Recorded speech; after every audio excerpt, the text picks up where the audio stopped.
Can we?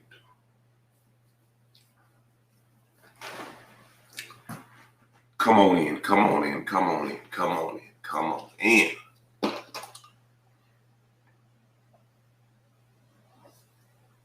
Can we talk? Mm-hmm.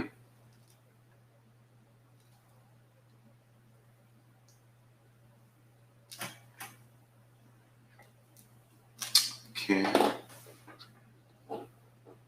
Trellis, what's up? What's up? What's up? Miss Terry, Delisha. Peggy, what's up? Mary, Wallace, Dave, what's up, bro? Amelia, Keisha, Ken, Errol. All right. Let's see what we're going to talk about today.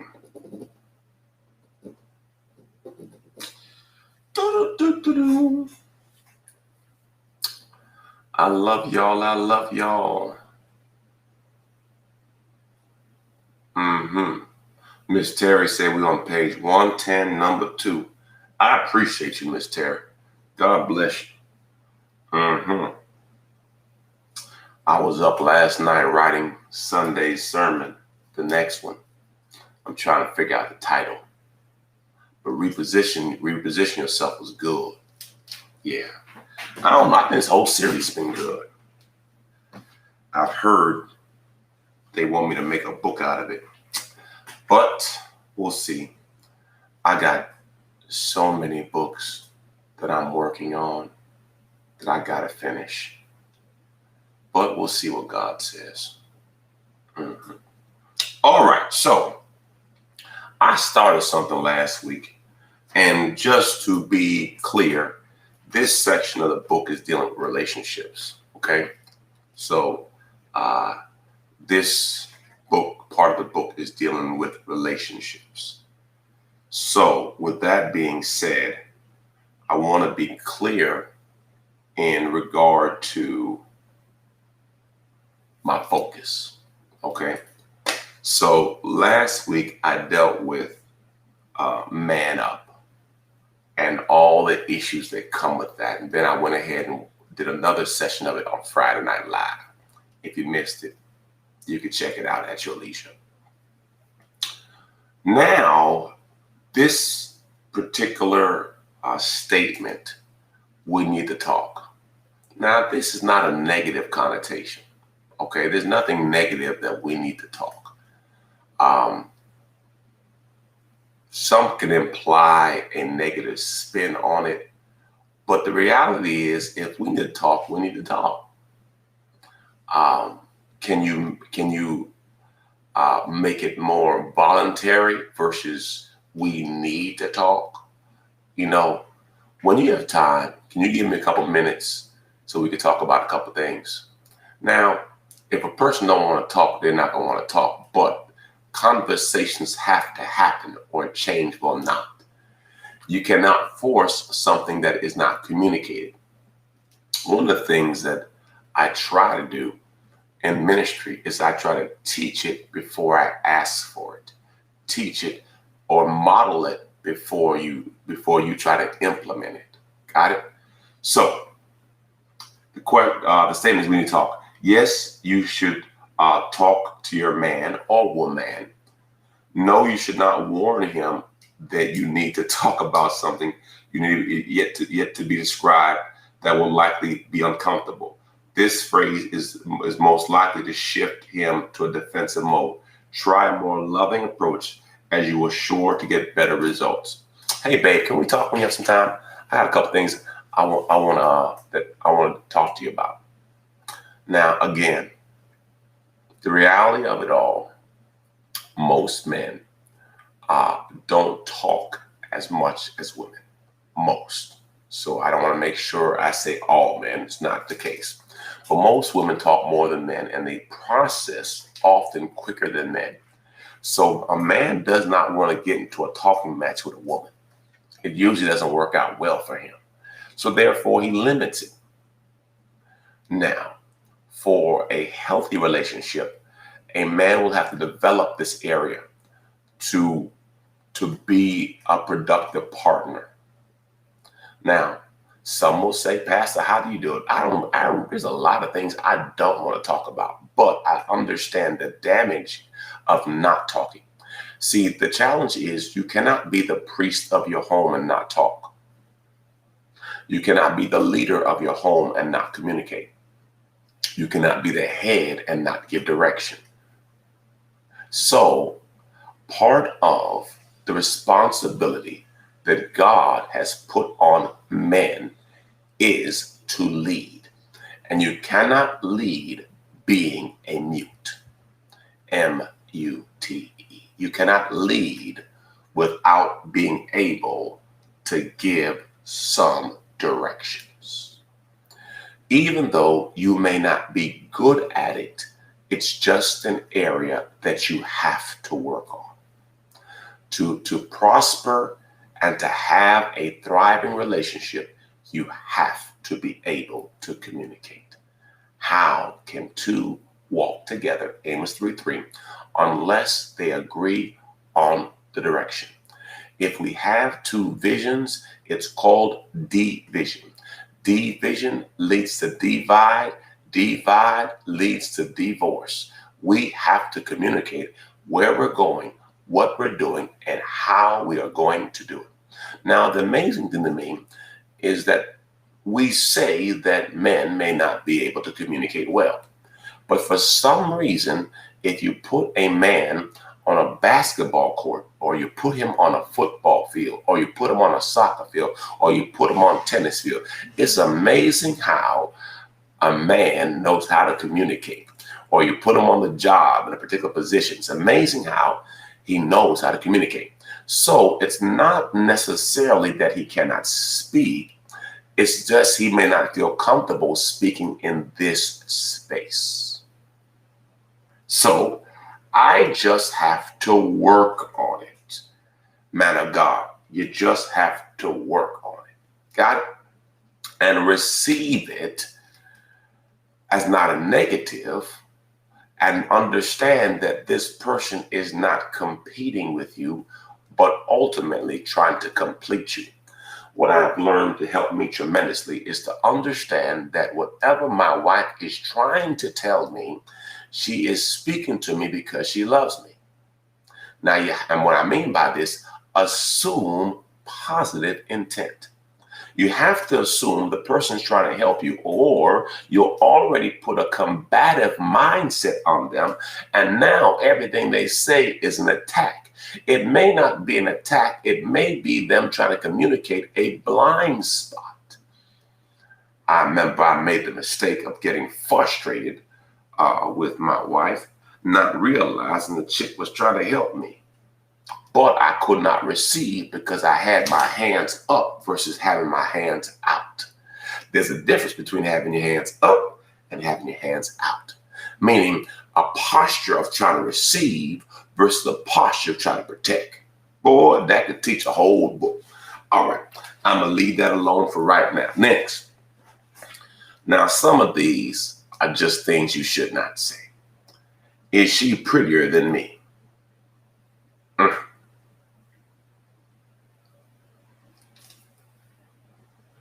Now, your eyes work too.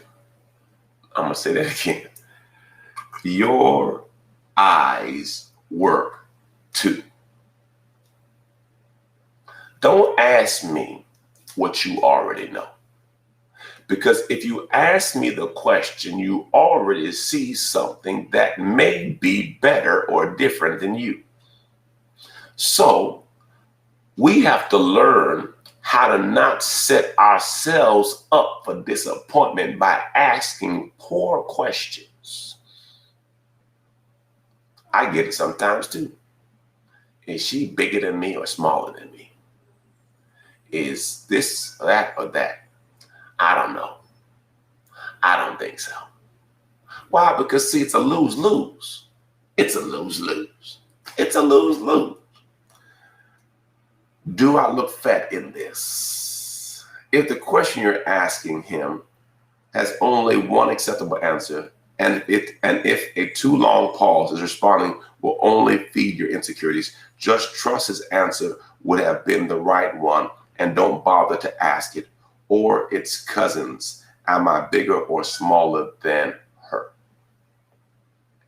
Now, I don't know why we ask these questions that this would just put us in a bad light. Listen, love yourself. Love yourself. Big, small, short, tall, love yourself. If he's still there, you have something. Because he don't have to be there. So I have seen many women who may not be attractive to some, but to some, they're the best thing since sliced bread. And those women have confidence in themselves. Confidence in yourself is attractive. So, though others may not see something, you need to love yourself. Matthew 22:37 says, love the Lord your God with all your might, all your soul, all your spirit, mind, soul, spirit. Love God. That's what it's saying. Just. And love your neighbor as you love yourself. You have to love you before anybody else will. You got to believe you got the right stuff. Whether, I don't care what anybody else thinks. My point is, the beginning of confidence is loving what God created you to be. Now, could you be better? Could you work on some things? Can you take care of yourself? You can do that. But the essence of who you are, you need to love.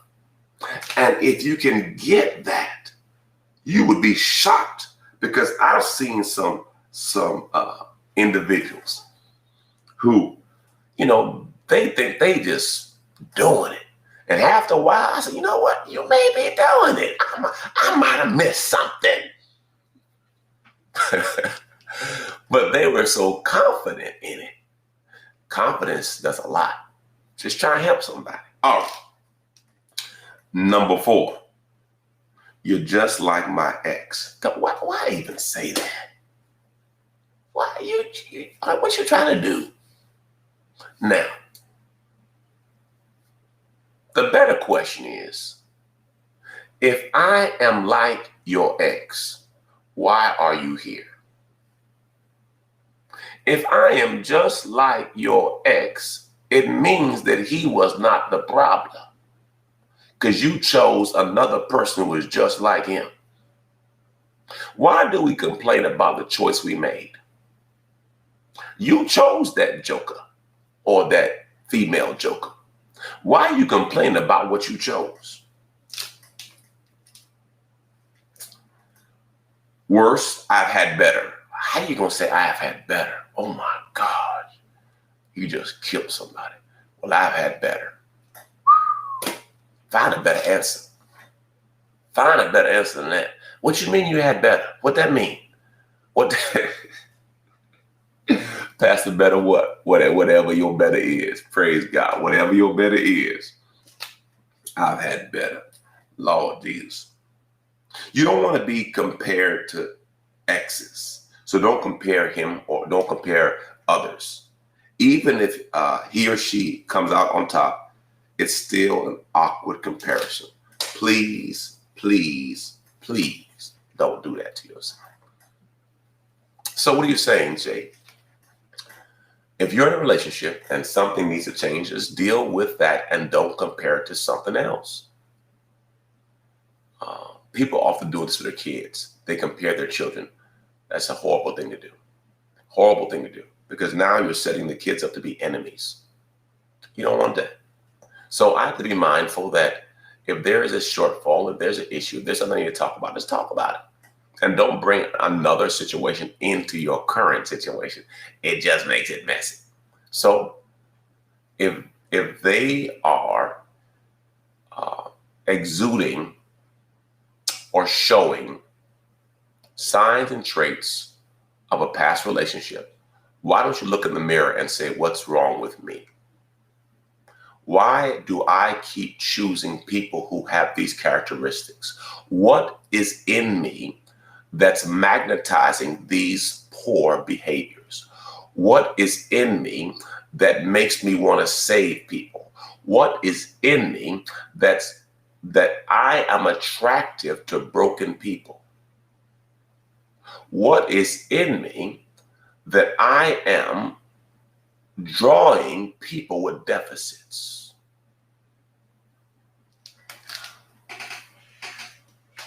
Oh my gosh. No, own you. You'll never change what you don't confront. If there is a pattern, I was talking to a brother yesterday at church, and his family, they've had 2 situations in the last 6 weeks, and both times his family had taken advantage of him financially. So I sat him down. I said, now, brother, what's the common denominator? He said, my family. I said, so how long you gonna allow this? He said, what you mean? I said, the reason why this is happening to you is because you allow it. Once you decide to change how you respond, this situation will change. But you are the main ingredient in your problem. So if it seems like you always end up with certain people, you have to identify what is the criteria by which you choose people. Maybe you try something different. Maybe you slow down and ask God. Maybe you get some assistance. Maybe you have different filters for diagnosing what is good. Maybe you don't know what good is. These are just things I would think about if I were you. Well, these are my 2 cents for today. Like I said when I started, I'm dealing with relationship issues in reference to watch your mouth. So if you just got on with me and you know that, Pastor, you've been dealing with watch your mouth, I am, but I'm dealing with it with a bend or a slant towards relationships. Okay? Well, I love you to life. I'm going to continue on with this teaching this week, but I'm going to leave y'all for today. I love you to life. Remember this, if you want something different, you got to do something different. If you always do what you've always done, you'll always get what you've always gotten. You know, as I go through this, I'm thinking about relationship book. Pastor C and I, we're going away on some time away next month, and we're going to be working on some stuff together. Anyway, I love you. God bless you. Have a great day. Bye-bye, everybody.